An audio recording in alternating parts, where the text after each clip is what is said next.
Call all hands. Beat to quarters.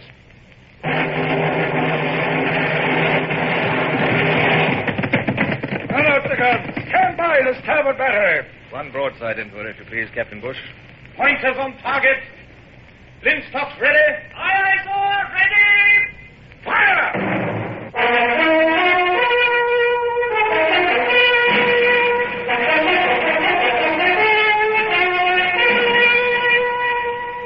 Presenting Michael Redgrave as C.S. Forrester's indomitable man of the sea, Horatio Hornblower.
It may seem absurd now that I should have dreaded a return to England. But in spite of my present years and honors, I'm under no illusions as to the fickle nature of the public. And neither was I then. Whatever had occurred since, there was no gainsaying the fact that I had lost my ship, the Sutherland, in battle, and that I should be called to account for it. If the court-martial should decide that I was at fault, disgrace, or even death might await me. My thoughts were as somber as the grey dawn about me as I paced the deck of the Witch of Endor and the coast of France fell away over the horizon. Captain ahoy! What color is that? At the sound of the English voice, words failed me for a moment. At least there was no need now to hide in the mist. On the other hand, it brought nearer all the future which I was dreading. I said, what cutter is that? Well, I'd fly my colors to the last. If my career was to end, it would end with a joke. His Britannic Majesty's Armed Cutter Witch of Endor, Captain Horatio Hornblower. What ship is that? I am Captain Sir Thomas Harley. What did you say that captain was? You must think we're mad, sir. The Witch of Endor has been a French prize for a year, and you've been dead for 6 months. Ahoy there! Come under my lee! No tricks or I'll sink you! Very well, Mr. Bush. Ease her in under the stern of that two-decker and bring her to the wind under the lee.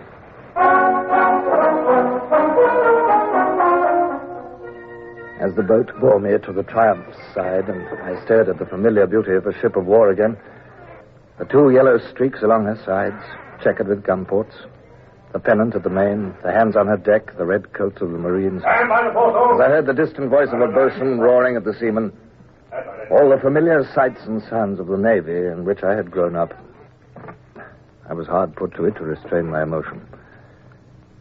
This was indeed the end of my long captivity and flight. Hardy was there on deck, his huge bulk towering over everybody. I saw his expression alter. Good God. It is Hornblower. Welcome back. Give me a hand, sir. Thank you, sir.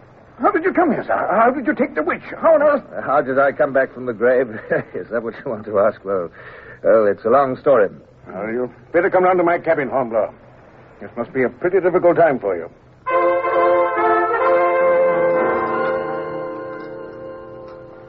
Didn't you know Leighton was killed? No. No, don't worry about me. I've heard nothing for months. Yes, he died of his wounds at Gibraltar. Oh, I see. Have you heard anything of my wife?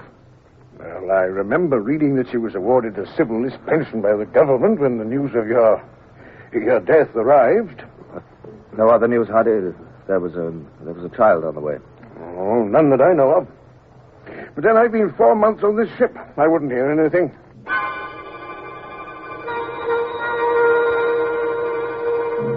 Over the horizon, to leeward, was appearing a long line of ships, close-hauled. They were in rigid, regular line, and as we watched, they went about in succession, in perfect order, as if chained together. The Channel Fleet was at drill. 18 years of drill at sea had given them unquestioned superiority over any other fleet in the world. Victory's in the van. Here, take my glass. Signal, midshipman. No, sir. Signal triumph to flagship. Have on board Captain Horatio Hornblower. While Hardy dictated his message, I looked through the glass. The three-decker, with her admiral's flag at the main, was leading the long line of ships, the broad stripes on her side glistening in the sunlight. She'd been Jarvis's flagship at St. Vincent, Hood's in the Mediterranean, and Nelson's at Trafalgar. Now she was Dismal Jimmy's. A tragedy, if ever there was one. Signal hoists were soaring up her yardarm. Hardy was busy dictating replies. The Admiral signaling for you to go aboard. I trust you'll do me the honor of making use of my barge, Horatio. The Triumph's barge was painted primrose yellow, picked out with black. And so were her oar blades. Her crew wore primrose-colored jumpers with black neckcloths. As I took my seat, I reflected gloomily that I'd never been able to afford to dress my barge's crew in a fancy rigart. Hardy must be a wealthy man, I supposed, with his Trafalgar prize money and his pension as Colonel of Marines. I could not help contrasting our positions. He, a baronet, wealthy, famous. Myself poor, undistinguished. And awaiting trial. Marines, return! Mount! Welcome aboard, Captain Hornblower. I'm Callender, Captain of the Fleet. His Lordship gave instructions for you to be shown to his cabin. Will you come this way? Thank you.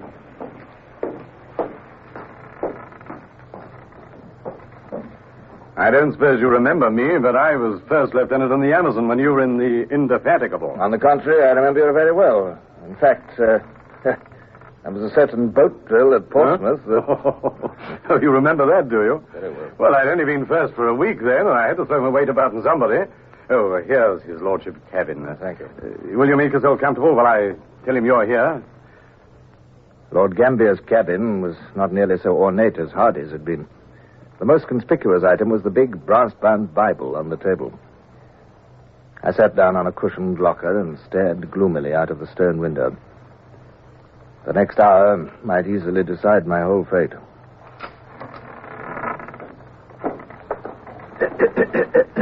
Pardon me, sir. I am the Admiral's clerk. Yes? His Lordship will receive your report shortly. In the meantime... Well, what's that you're hiding behind your back? I'm afraid, sir, that I have bad news for you. What news? Well, come along, man. Out with it. The fellow had an odd expression on his face, and although I spoke up boldly enough, my heart sank. Was it possible that my case had already been prejudged? Was I to be arrested, tried, condemned, shot? I remembered having seen this paragraph in the Morning Chronicle of 3 months ago, sir. I showed it to His Lordship and Captain Callender as they decided it ought to be shown to you as early as possible. Well, His Lordship says... Well, give me the paper. What is the paragraph? I'm afraid it's very bad news, What sir. damn and blast you. Let me see it. The Lord giveth, sir, and the Lord taketh away. Blessed be the name of the Lord. We regret to announce the death in childbed on the 7th of this month of Mrs. Maria Hornblower, widow of the late Captain Horatio Hornblower, Bonaparte's martyred victim. The tragedy occurred in Mrs. Hornblower's lodgings at Southsea, and we're given to understand that the child, a fine boy, is healthy. His Lordship instructed me, sir, to inform you of his sympathy. He will not expect your report yet, and he thought you might wish to seek the consolation of religion in your cabin. Yes. The Lord give it, sir, and the Get Lord... out! Get out, dear! Go on, get out!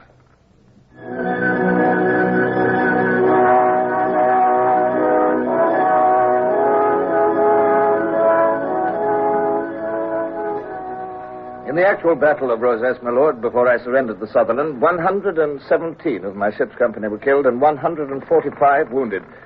44 of the latter died before I was taken to Rosas. A tragically high proportion, Captain. Good God, more than half your crew out of action before you surrendered? If you remember, my lord, Thompson and the Leander lost 92 out of the 300 off Crete, and everyone said what a gallant defense he'd made. I was aware of it. Please go on, Captain.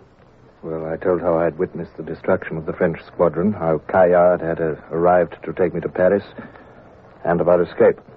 I made but slight mention of the Comte de Grasset and our voyage down the Loire, but I went into some detail about the capture of the Witch of Endor. As I pointed out, a knowledge of harbor arrangements at Nantes and the navigation difficulties of the lower Loire might be of great future value. Good God, man, how can you be so cold-blooded about it? Weren't you... Captain Callender, I have requested you before not to allude to the deity in that blasphemous fashion. Any repetition will incur my serious displeasure. Now, let me see. That cutter will be useful. She can carry the dispatches, and I shall not have to weaken the main body of the fleet. This lieutenant of yours, Bush, I'll promote him into her as commander. I gave a gasp of pleasure. Promotion to commander meant almost certain post rank within the year. Bush deserved it, of course, but admirals usually had some favorite, some nephew or old friend's son awaiting the first vacancy. But that was by no means all. Promotion of my lieutenant to commander was a high compliment to me. It set the seal of official approval on my actions. This decision of Gambier's was a public announcement that I had acted correctly. Thank you, my lord. Thank you. I hope you will continue to be my guest until I sail for Portsmouth next week. It would be best, I think. Yes, my lord. Thank you.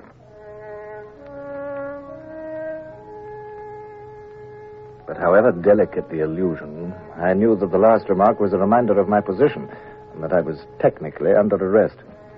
By old established custom, I must be under the supervision of an officer of equal rank while under arrest. There could be no question of being sent home in the Witch of Endor.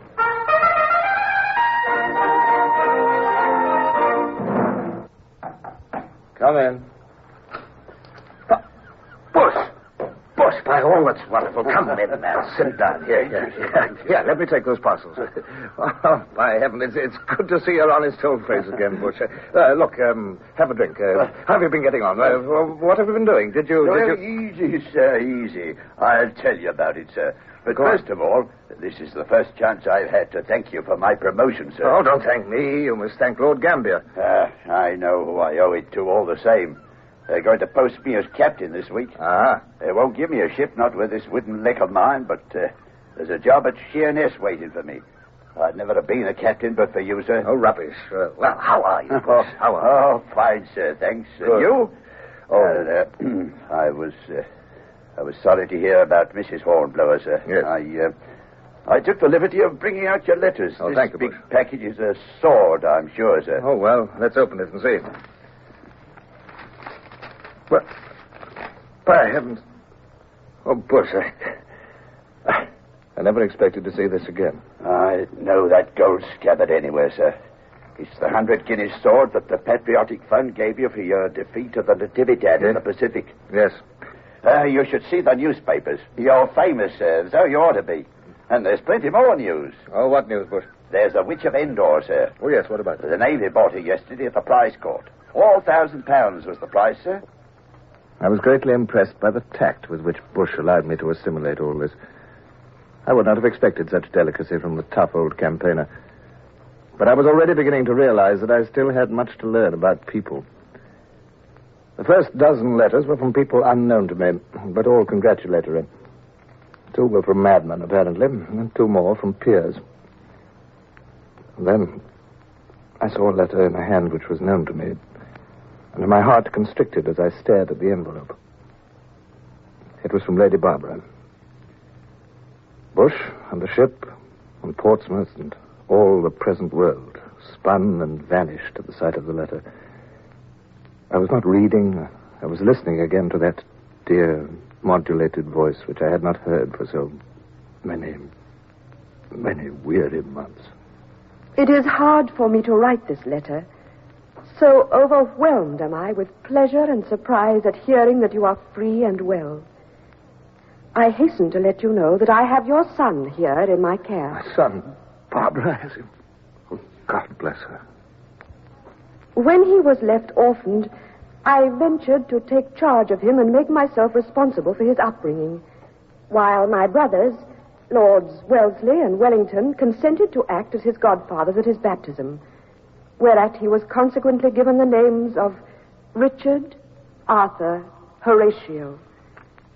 Richard, Arthur, Horatio. And Wellesley and Wellington behind him.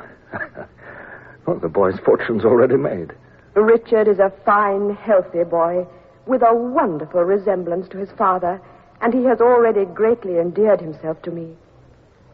Let me assure you that I shall look upon it as a pleasure to continue to have charge of Richard until the time comes for you to take him away. I can easily guess that you will be much occupied with affairs on your arrival in England, but you will be very welcome should you care to call here to see your son, who grows in intelligence every day.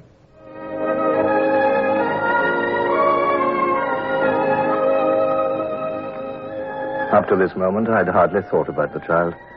My paternal instincts had not been touched by a child I had never seen. And besides, they were warped by memories of the little Horatio who had died of smallpox in my arms so many years ago. But now, I felt a sudden wave of affection for the unknown little chap who had managed to endear himself to Barbara in London. Why had Barbara taken him? Was it because, widowed and childless, she had sought for a convenient orphan to adopt? Was it that she still cherished memories of a Captain Hornblower, whom at the time she believed to be dead? Time stood still while I stared at the letter and wondered. Bush was saying something. I tore myself back to the present with an effort. Sorry to interrupt, sir. Oh, yes, but they questioned me at Whitehall, and I thought you ought to know. What? They're calling me in evidence at the court-martial, sir. The court-martial? For a few wonderful moments, I had forgotten that threat hanging over my life. The court-martial. If that were to go against me, not all the sons or lords and ladies in Christendom could help me. It was more than my life at stake. It was my reputation, my honor, my whole future.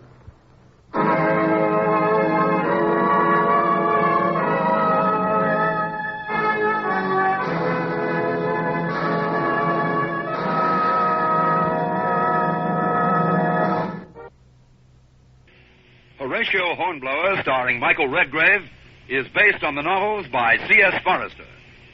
Music composed and conducted by Sidney Torch. Produced by Harry Allen Towers.